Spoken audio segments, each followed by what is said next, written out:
This podcast is a member of the Place to Be Nation family. Visit us at placetobenation.com, the only place to be in your pop culture world.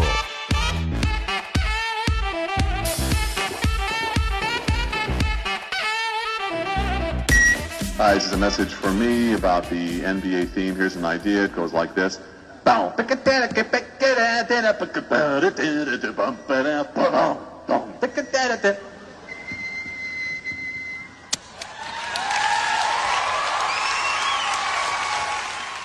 All right, so the NBA on NBC is back. Roundball Rock, all that stuff, new look, new everything, but the same nostalgia factor is back for you as you wanted to curate a list of your top NBA on NBC moments. Am I correct? Yeah, correct. And the thing that makes it fun too is that the NBA on NBC was just this one continuous era between 1990 and 2002. They never had a previous deal like way back in the 60s or the 50s. They never really were able to get back into the NBA broadcast deal until just recently.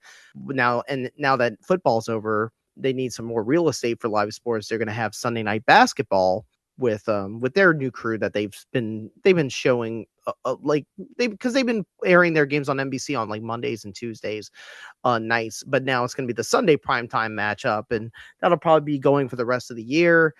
But yeah, it just gives you that sense of nostalgia because the NBA on NBC, it was most of the 1990s, which was, my childhood, your childhood for the most part, and but also the college years, you grow up with it. And also, and I do have to say up front, it was mainly the Michael Jordan era. Michael won his first title the first year that the NBA was on NBC. So Michael and the things he did with the Bulls dominated that stretch. And because Jordan is the most famous athlete in the history of the world, that, it's something where it's like, wow, like NBC really got the best of the best out of the NBA in the 90s, but there's so much more than that. And that was one of the reasons why I really wanted to discuss it, because some people, they get really hung up on, it's just Jordan and Shaq and Marv Albert. And it's like, no, there's way more to what made the NBA on NBC great than just a song and Michael Jordan. All right, so let's get into the list, shall we? Yeah, absolutely. 20. Check this out. The killer crossover. 4. What's up? The second down. You like my hat? 3. Jordan on the drive. Jam. Did someone say jam session? Give me your best. Let me see your best.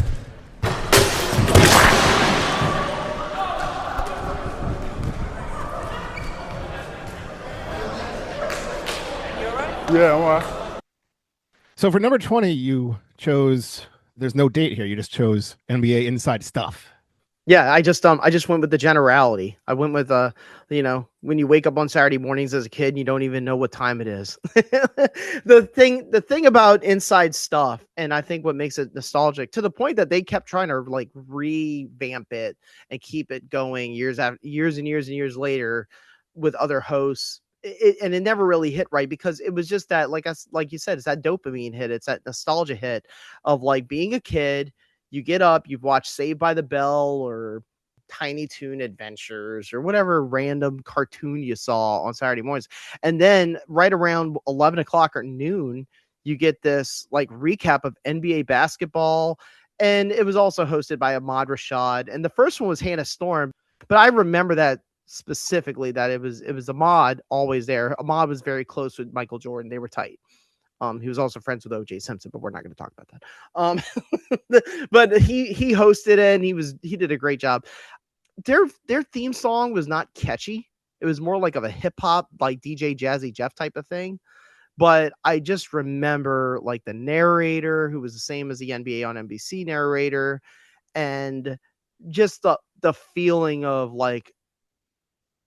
waking up to all of these highlights. There were, Major League Baseball didn't really have that. And the NFL had NFL films, but it was more of like the adults watching NFL films. Like it was like you were watching like a play. Whereas with the NBA, it was like watching a cartoon.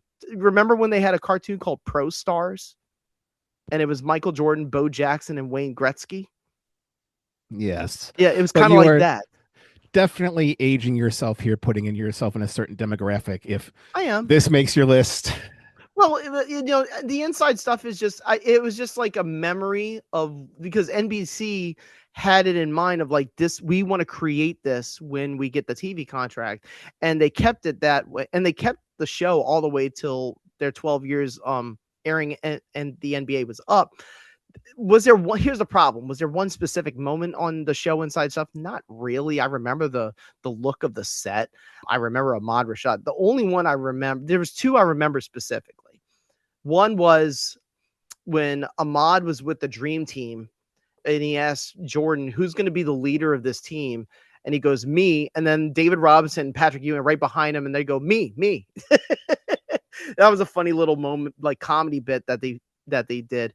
The other one was when Ahmad was with Shaquille O'Neal right when he was about to get drafted, and he asked him to do a dunk, and he dunked it, and he like took the rim off of the thing, and he fell on his back. I'll never forget that. I enjoyed it. I enjoyed watching the top 10 plays. Like, that was the way to catch up. There was no league pass. Like when Sean Kemp would do the dunk and he would point at the Warrior player that he just dunked over. I saw that on Inside Stuff. I didn't watch that live. How do I you watched it. I Yeah. believe it was, after many re-airings of SportsCenter and then WWF. Yeah. That would be the Live Wire era, I believe. Yeah. And then Superstars was on right after But that. if there was a what they call now a viral moment, it was on that show. So that's how you knew, oh, I can't believe that happened. And that was my catch up. That was my weekly catch up of NBA basketball a lot when I was a kid. But yeah, I am dating myself there because we have so many ways of watching NBA basketball now that don't even involve analog television. But back then, that was the way to do it. 19. May 31st, 1999. Game 2 of the Western Conference Finals. San Antonio Spurs versus the Portland Trailblazers. Into Sean Elliott. He fires the three and hits it! His sixth of the game! What a shot! It looked like he was going to step out of bounds. He caught it and tight-roped the sideline. What a shot! All right, so Game 2 of the Western Conference Finals. Yep, So in it the was Alamo Dome. San Antonio was the number 1 seed. Portland was number 2. Talk about why Sean Elliott made your list. You think of the greatest moments, you're like, Sean Elliott. But the guy who calls the Spurs games, Sean Elliott was a really good player at Arizona. And then he was with the Spurs, and he was with the Pistons for a while, and then he was back with the Spurs. Really good shooter, sneaky good athlete. This also has some importance I'll talk about later. But what happened is that the Spurs were the top team in this was the lockout-shortened season in 1999. 99 sneakily had a lot of like really memorable moments, but this was one of them. So it also happened on Memorial Day, and the reason why that's significant is because the year before on Memorial Day was a really famous game between the Pacers and the Bulls, and there had been one the year before that with a buzzer beater. So there was like almost like a mystique on, ooh, if the game's on Memorial Day, something crazy is going to happen. So the Spurs are playing the Blazers. The Blazers are up pretty much most of the fourth quarter, and they get it to within 3. And what happens is he takes an inbound, and he barely holds on. He's able to just barely keep the dribble while he's like tiptoeing the sidelines. Talk about Sean Elliott with a guy right on him. I can't remember which Blazer was guarding him. He does what I call now the Ray Allen, where Ray Allen in the corner was just the master at like tapping your toes to set your feet and go up and take the corner 3. Well, Sean Elliott does that. He's like just like trapezes to keep the ball in bounds.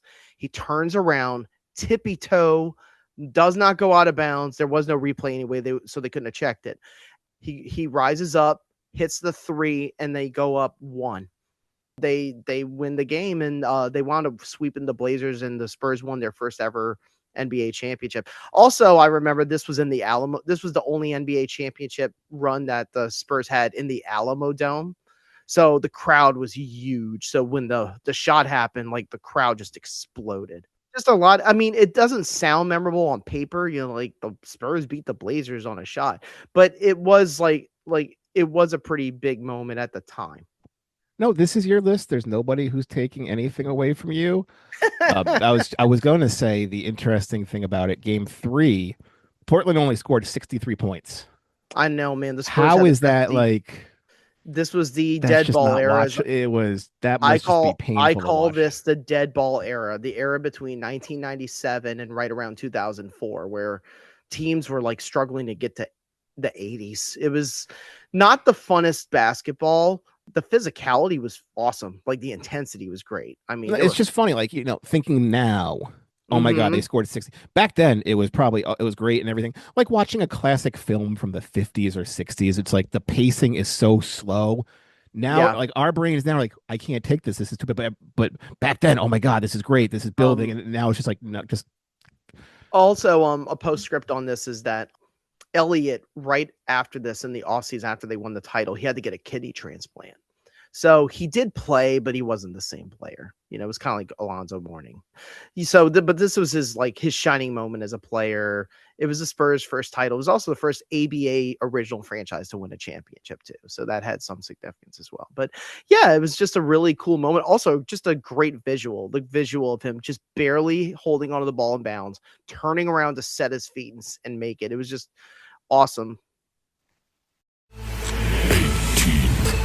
June 14th, 1995. Game 4 finals. Houston Rockets versus Orlando Magic. And we had non-believers all along the way. I have one thing to say to those non-believers. Don't ever underestimate the heart of a champion. Game 4 of the finals. Houston finally just swept Orlando to win their second title. Yeah. This isn't even like a player moment. Yeah, so, it's funny. Like I was thinking about that too. This is like among the ones that I'm looking at here, other than one. This is one of the only moments that I put in the list where it actually isn't like in during play. It's more of like a moment or a quote or dialogue. So let me say this first about 1995. That is one of the most underrated playoffs ever. There's a lot of amazing stuff that happens there. The Knicks Pacers had a series that was memorable. The Pacers and Magic went 7 games. Jordan came back wearing 45 and they lost to the Magic. The Suns blew a 3-1 series lead against the Rockets, who just got Clyde Drexler. Now they had won the title the year before, but they struggled in the regular season. They get Drexler. They were a 7 seed and they beat the Jazz. They come back from the dead to beat the Suns. I can talk about this because it's not, I'm telling you now, it's not on my list. But Mario Ellie doing the kiss of death to the Suns was an incredible moment in game 7. Also, Kevin Johnson dunking on Olajuwon and getting a 50-point game. But that was in the second round. They beat the Spurs. That's when Hakeem Olajuwon ate David Robinson's lunch. They play the Magic and the Nick Anderson game happens. Do you remember the Nick Anderson game? Where he missed 4 free throws in a row. He missed 2 free throws, gets the offensive rebound, loose ball foul, misses them both again. And Kenny Smith hits a 3 to tie it, and they win in overtime. That was game 1 of that finals that we're talking about right now. They win a tight one in game 2, and they blow them out in Houston in the next 2. So game 4 right here, they finished the sweep. And Rudy Tomjanovich was not... he was a good motivator. He was really good at getting the players going. As an X's and O's guy, he was all right. But no one will ever forget the quote he said at the end, which was, "Don't ever underestimate the heart of a champion." Like that is like seared in the memory of people, regardless of who was on the team. And you can't even see the other players on the team, but that was a really good team. Like they had Sam Cassell, Drexler and Olajuwon. They had Kenny Smith, Robert Horry. Like that team was really, really good. Unfortunately, the series was not that memorable. The playoffs was memorable, but that series was not very good. It was a 4-game sweep. 4-game sweeps rarely are memorable. Some of them are, but for Olajuwon, like he was in his prime still. He was pretty amazing. Also, they had the Rockets jerseys that I still preferred. The next year they went to those really ugly looking ones that looked like a cartoon character. But yeah, that was just a great quote. It was probably one of the best quotes, other than Charles Barkley saying God told us we would win the NBA championship. 17. June 5th, 1999, Game 3 of the Eastern Conference Finals. The New York Knicks versus the Indiana Pacers. Johnson is fouled and hit.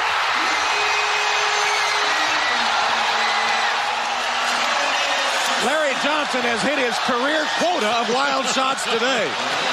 But now he's got to make one, and when they rushed him, he said, leave me alone. I got to make a free throw here. The game is a long way from being over. Got it. New York by one. Timeout, Indiana. 3 incredible three-point shots by Larry Johnson in this game. Game 3 of the Eastern Conference Finals between the Knicks and the Pacers. The Pacers were the 2 seed. The Knicks were the 8 seed. I know we're going to see these two teams as they have a storied history, especially in this NBA on NBC era. So yeah. What made this Larry Johnson play special? So they obviously, we're going to talk about this Knicks team again in 99 later on. But what happened is they get to the conference finals against the Pacers, who they had played, other than the 1996 and 97 seasons, they played them every year between 1994 and 2000. It was like they just always wound up playing each other.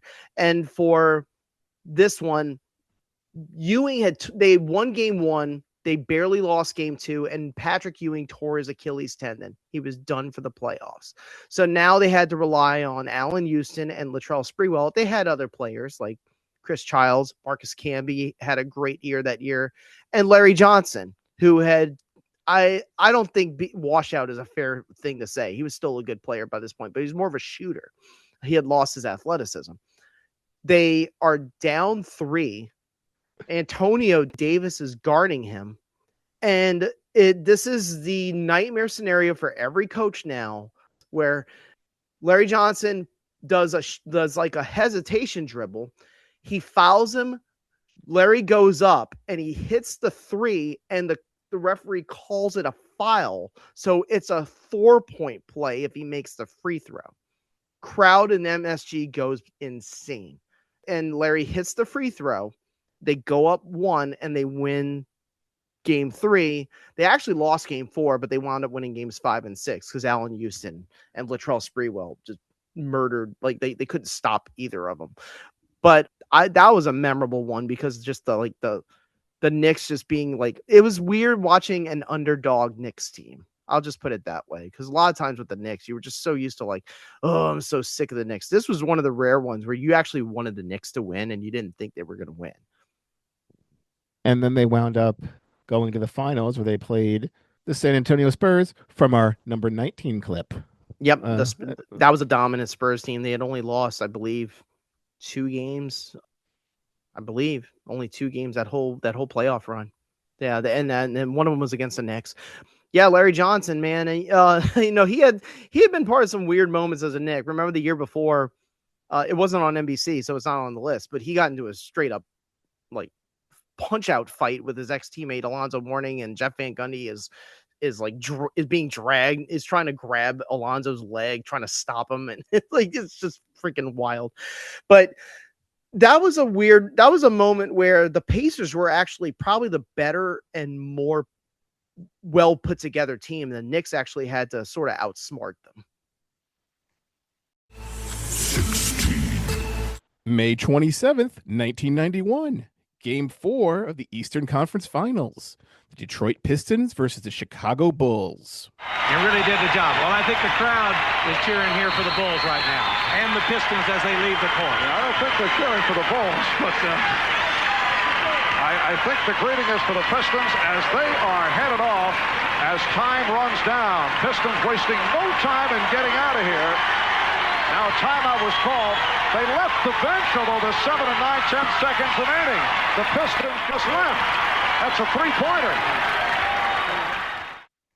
All right. We have the wrap-up of the Eastern Conference Finals in 1991.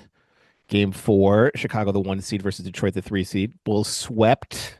Why did this non-basketball clip make your best? This is where I have to correct you. It's not a non-basketball moment. It actually happened while play was going on. That's what made it so controversial, and that's what made it so memorable. So we're playing the technicality role on this one. Okay. We're playing the technicality role, yeah. Like, don't ever estimate the heart of a champion was the post-game celebration. That's fair to say. That's a non-basketball moment. Well, you started with NBA inside stuff, so we started with even non-basketball. Yeah, but that's an asterisk 20. That's the last one. That's asterisks. So the Pistons had won the title the last 2 years in a row. That was on CBS. The CBS contract ended in 1990, and that was when the Pistons beat the Blazers. Vinnie Johnson hits a game winner. Isaiah was the Finals MVP. First year of the NBC deal. Michael's Bulls were the second. They actually had the second best record. The Blazers had a better record than them, but they dominated the Pistons. Like, the team that had eliminated them in the second round or the conference finals year after year after year for 3 straight years. Michael finally had a team good enough to beat the Pistons. And the funniest thing too, and I remember this, is that game 3, the game before this, it actually wasn't on national television. It actually was on cable. And the Pistons lost to the Bulls. They were down 3-0. The Bulls are dominating them. Another infamous moment that people might remember too is that Dennis Rodman just absolutely football tackled Scottie Pippen. Scottie Pippen had been sort of the punching bag for a lot of teams that hated Michael, and they wanted to give him a receipt, but they couldn't foul Michael really hard because they would get kicked out of the game. So they would foul Pippen really hard. And Rodman absolutely football tackled Scottie under the ballast. He got kicked out of the game, all this stuff. It was getting really ugly. It's a blowout. The Bulls are getting ready to win, and they think the Pistons are going to give them the love tap, just like the Celtics had done for the Pistons, and just like the Celtics had and the Lakers had done in the finals when it was over. They didn't just walk out on each other. They just shook hands and said, "Hey, good game." The Pistons walk out. The game's not actually over. You could see the clock on the bottom right, and they're walking out of the game. And there's been controversy over who led it, who started. Some people said it was Bill Laimbeer. Some people said it was Zeke. And it also created the consequence of Isaiah Thomas not making the dream team. So it was just a really memorable moment because it became the red letter definition in professional sports of don't be a sore loser. Did you think the Pistons were sore losers? Kind of, but I mean, did you understand the fervor, like the hatred? Of the rivalry, or just the window? The moment that they finally lose, that they're the champions and they finally got beat by this team, and they don't want to show them the love because it's just too much, the heat of the moment kind of thing. You just said it right there. It's just heat of the moment, and then I personally just chalk it up as that, but I don't have a list. Yeah, it was not a good game. The Bulls won this game by double digits. They swept them. They wound up having to wait for whoever won the Blazer-Laker matchup. The Lakers did. That's when we got the Magic versus Michael series in 1991. Yeah, so then the Bulls won it all 4-1. So the first title for Michael, yeah. 15. June 6th, 2001, Game 1 of the NBA Finals. The Philadelphia 76ers versus the LA Lakers. For the 76ers. Iverson, bothered by Lou. Iverson. How about that? And steps over Teron Lou. 7 straight points by Iverson. Looked like he was dead in the water. All right, Game 1 of the NBA Finals.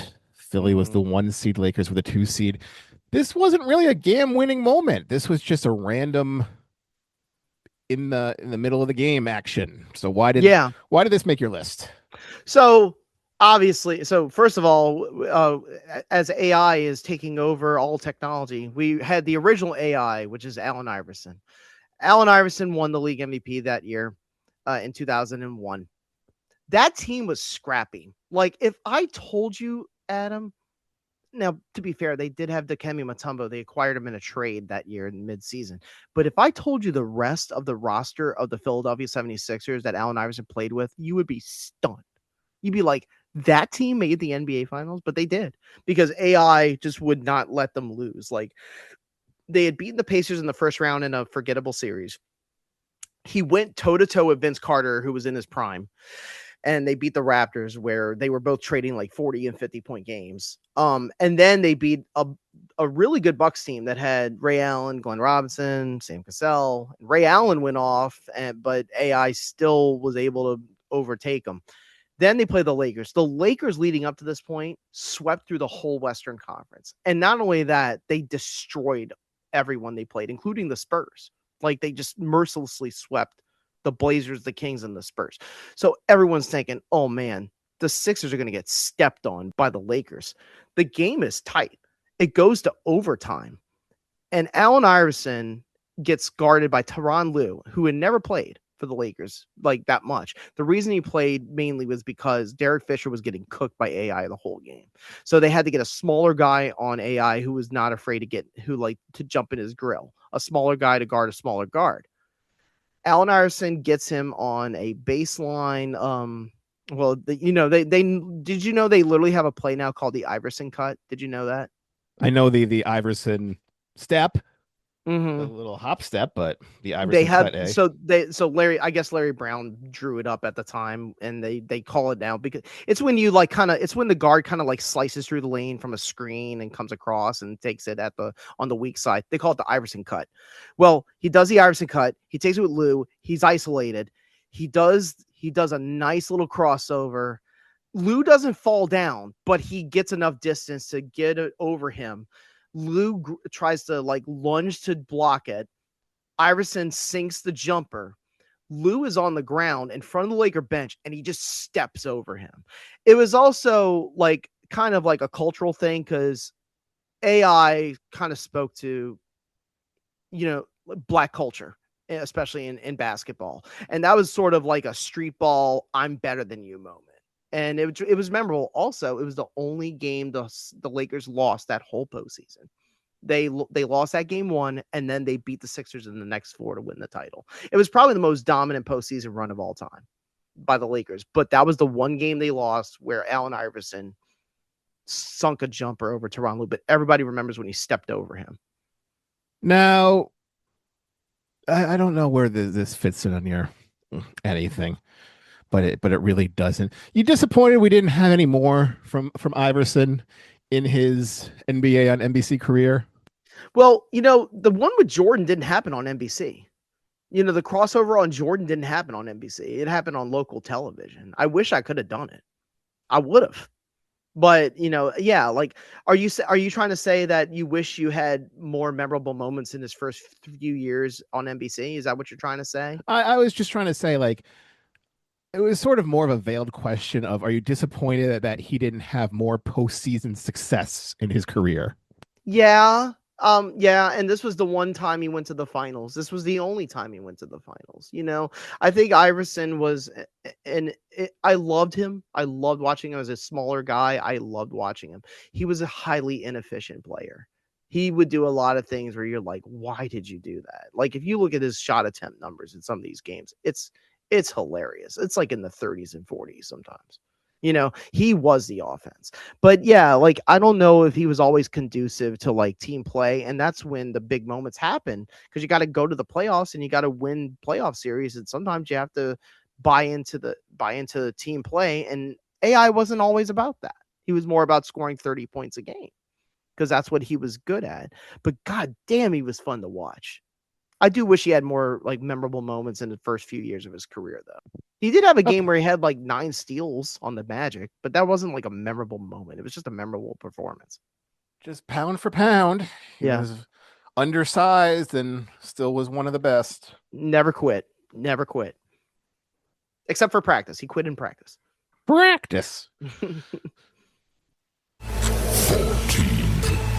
June 2nd. 1993, Game 5 of the Eastern Conference Finals. New York Knicks versus the Chicago Bulls. Ewing out to set a pick. Here's Starks, changed his mind, but it's time on the shot clock, down to 10. Ewing for Smith. Smith. Smith. Stopped again by Pippen. What a play by Scottie Pippen. Final seconds. Jordan for Armstrong. And the Bulls have defeated the Knicks. The Chicago Bulls with a couple of spectacular plays. All right, game 5 of the 93 Eastern Conference Final. The series was tied 2-2. The number 1 versus number 2 seed. And this was a game ender, if I recall. Am I correct? It was a game ender in terms of, like, once it happened, there was no way the Knicks could come back to win. The Knicks were the 1 seed. The Bulls were the 2. They had a better record in the regular season. I remember, Adam, this series being epic. I remember watching this on television with my brother. Like, this was a series where people really thought the Knicks had a better team than the Bulls. And the regular season showed that they did at the time. Michael had beaten the Knicks the 2 previous years, but the 92 series went 7 games. And Michael's Bulls never went 7 games during their three-peats. So that was one of the rare ones where the Knicks were knocking on the door, and they added Doc Rivers, and John Starks was in his prime at that point. Patrick Ewing is probably in his prime too. They were really good, and they beat the Bulls pretty badly the first 2 games in New York, and Michael struggled, and then the Bulls won the 2 games in Chicago. Michael went for 55 in game 4. Game 5 was this game, and it was very intense. I think it was like 93-92. And on the last possession for the Knicks, Starks gets it to Ewing.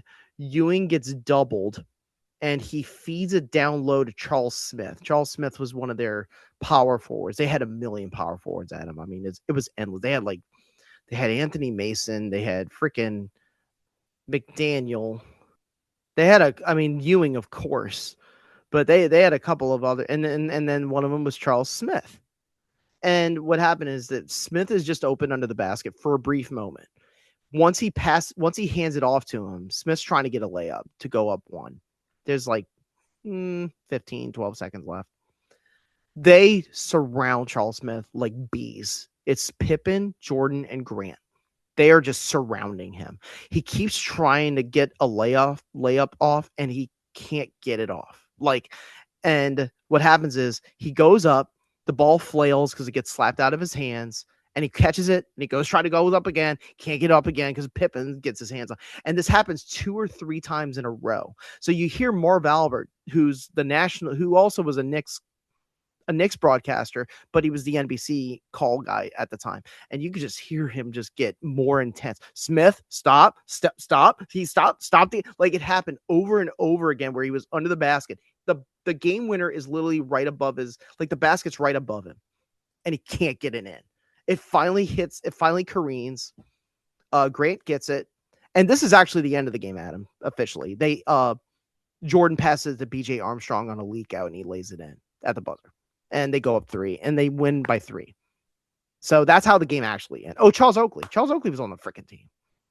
If Charles Oakley was under the basket instead of Charles Smith, I think he actually would have gotten it, but I could be wrong.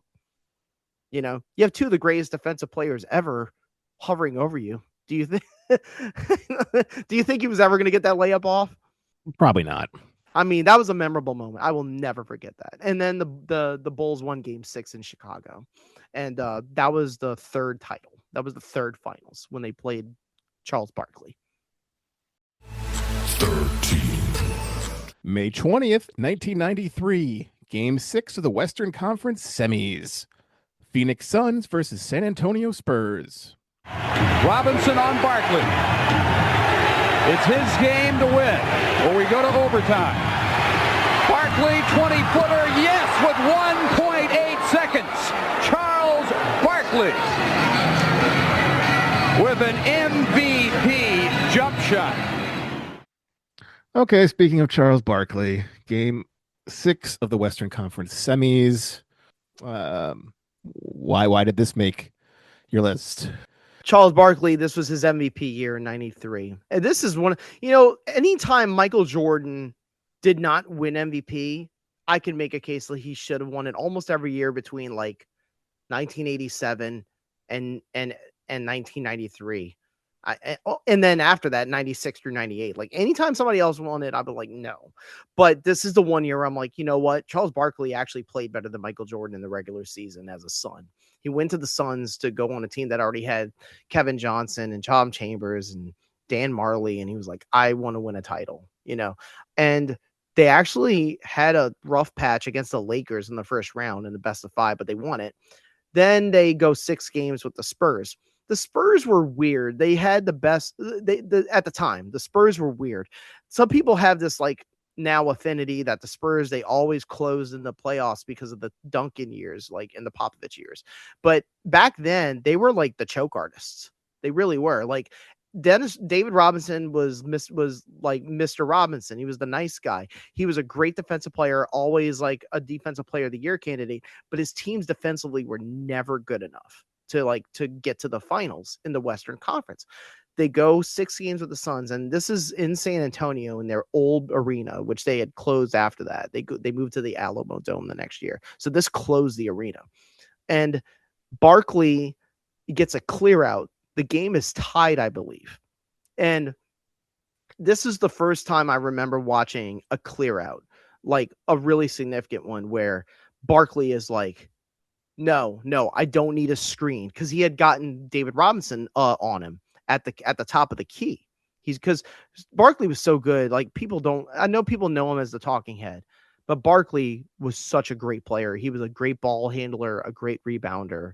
Like he could literally just dribble up the court and make his own shot. So he clears out and says, nope, I got him. It's me and Robinson, mano a mano. He does like a run up dribble. He jumps up at the 3-point line, sinks it. And that ended the game, and they eliminated the Spurs. Also, Dick Enberg called it, the late Dick Enberg. And he didn't call a lot of the moments that I did on this list. So that's another part. Way to end that one on a high point there. But Dick Enberg, he was great. But no, Barkley, this was probably Barkley's signature moment in the NBA. Anytime I think of Barkley, I think of him hitting that game winner at the top of the key on David Robinson. You know, he also, some people would make the case that he was the best player on the Dream Team, and that was the year before this. 12. June 3rd, 1992, Game 1 of the NBA Finals. Chicago Bulls versus the Portland Trailblazers. Here's Jordan for 3. Yes! Did you see that look? Michael indicating he can't believe it. And just let us know that, hey, I'm feeling it. I'm feeling good. It's my game. Game 1 of the NBA Finals.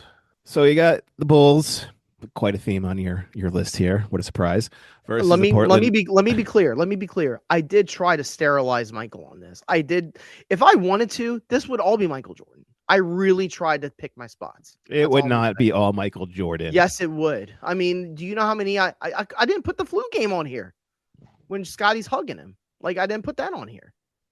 I could have put him passing to Steve Kerr. I didn't put that on here. You think I'm just a Michael Jordan fanboy? Is that what it is?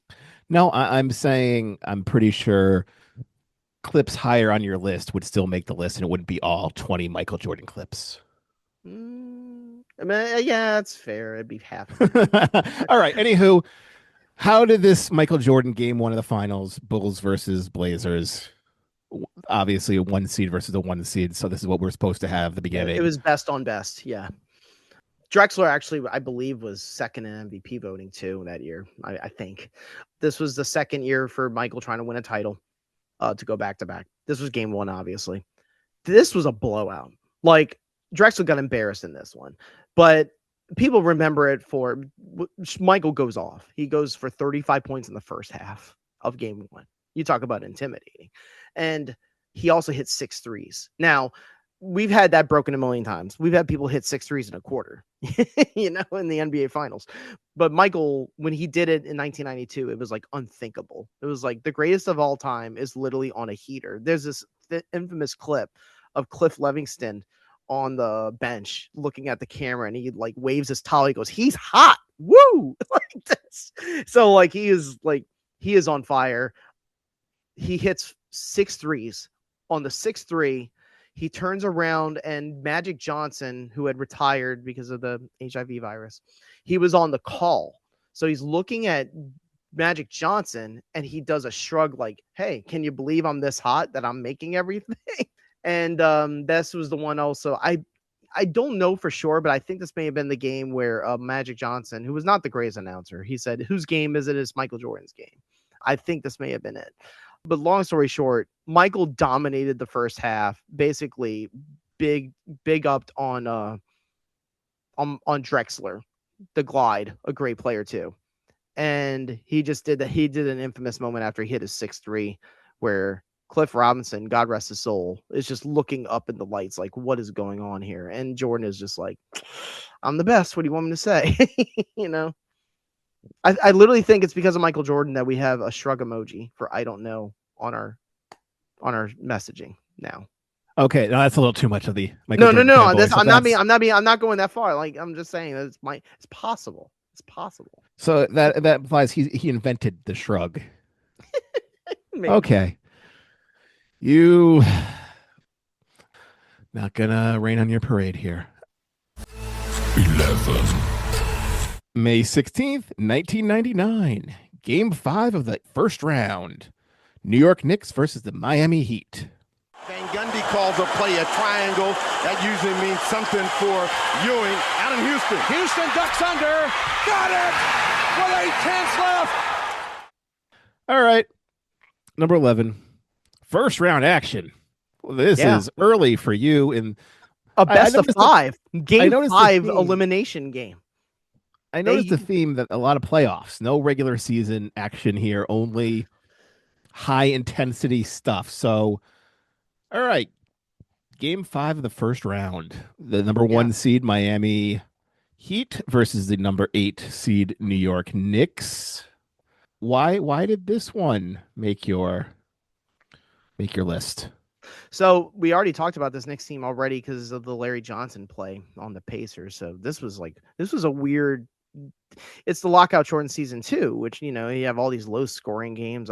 I trivia question. I want you to look up the final score of this game, and I would love to see your face when you look at it. We had all these low-scoring games. Jordan's no longer in the NBA. The Spurs won it in 5 in the finals, but there were some moments here with the Knicks where you were just like, holy smoke. So the Knicks and the Heat had obviously been embroiled in a rivalry, a very physical one. It was well versed, and this was right in the middle of it. And the Heat were the 1 seed when the season ended. The 50 game season ended in 99. So, and the Knicks were the 8 seed. They play each other in the first round. It's very intense. It's very close. It comes down to the last play. And the last play in game 5, which was the elimination game at the time in the first round, was the Heat were up 1, and there were about, I want to say 5 seconds left, and maybe 3. And Houston beats his guy off the dribble, which I believe was Dan Marley, off of an inbounds pass. He kind of did a turn and he beat him. He goes to the lane and it's a runner. He like Tony Parker used to do, where he just takes those 2 fast steps into the lane and he just floats it up. And he floats it up. It rattles in. There's 0.8 left on the clock. Allen Houston celebrates. He slaps the ball. First of all, he slaps. The other thing too is that I'm glad it happened in 1999, because today it'd be a technical foul because Houston slaps the ball and it goes into the stands with 0.8 left on the clock, which would have been a delay of game. Houston does that famous moment afterwards where he's running to the other side of the baseline and he is like thrusting his arms like, I fucking did it. Like, I did it. I took everybody out. This was in Miami. So the crowd is just in complete shock, you know? Also, it was only the second time in NBA history an 8 seed beat a 1 seed. Were the Knicks really an 8 seed? I don't know. Like, I think they probably would have, if the whole season would have played out as 82 games, they probably would have been higher, but this is what it was. And yeah, just a memorable moment with a memorable rivalry. Probably the most memorable moment of the rivalry, to be honest with you. What did you think of Allen Houston? Like, did you think he was a legitimate player? Well, first off, the final score is 78-77, which that's sad, huh? the 63 that I mentioned from Portland is sad. It's the same way when you watch the NCAA tournament and the final score winds up being It's a rock fight. Yeah. Yeah, because we're not used to playing defense. We're not used to having to score on every basket. You know what? You know what? It. You know what? We're all not used to, like players like literally just like punching each other in the jaw and not getting kicked out of the game, which happened all the time in this rivalry, all the time. So a lot of intensity, and this was one of the ones that capped off a series. They played one more time. They played each other, like down the line years and years and years later. But this version, the Pat Riley Heat versus the Jeff Van Gundy Knicks, it happened one more time a year later in 2000, and the Knicks beat them in 7. But this is the one that everybody remembers the most. And that's why it made number 11 on your list. So, okay, that brings an end to our first half of this. You're happy? You're obviously happy with your choices. Why am I even asking that? Because this is your list. No, I'm happy. Moments. I'm happy with the diversity of it, because I know how easy it is to just go all in on Shaq and Jordan and Barkley, and it's like, no, I remember a lot of them. There's a lot of things that really made the NBA memorable. Also, remember too, it was for they had this like phrase "must see TV" on NBC and also other networks, but mainly NBC, where it's like ER and Cheers and Seinfeld and Frasier and Friends. This was my must see TV. Like the must-see TV for me on NBC was the NBA games. And that's why these stand out the most. And that's why them having a reunion with the NBA was fun, because it's like, oh, I remember all these moments. Doing the research had to bring you some nice fond memories, great nostalgia in you trying to curate this list. Mm-hmm. Am I right? Pretty much. The top 10 is, I mean, for those who enjoyed the 10 we just listed, the next 10 are well.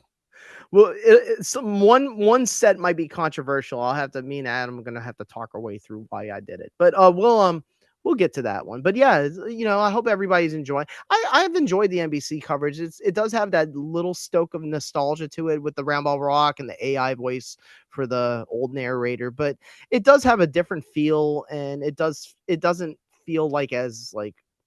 It's not as like lame as the ESPN coverage. I'll just put it that way. It's always a glowing review when it's quote unquote not as lame as the West. They did announce recently the West Finals this year will be on NBC. The East Finals will be on ESPN. Oh yeah, the West is the one that no one cares about, because every round will be a complete juggernaut battle, whereas the East is going to be, you hope for the finals to be good, but everything else will be. Right. All right. Anywho, so that brings an end to this half of your top 20 list. I look forward to seeing what made your top 10. So for Andrew Riche, I am Adam Murray. Have a good one. Take care.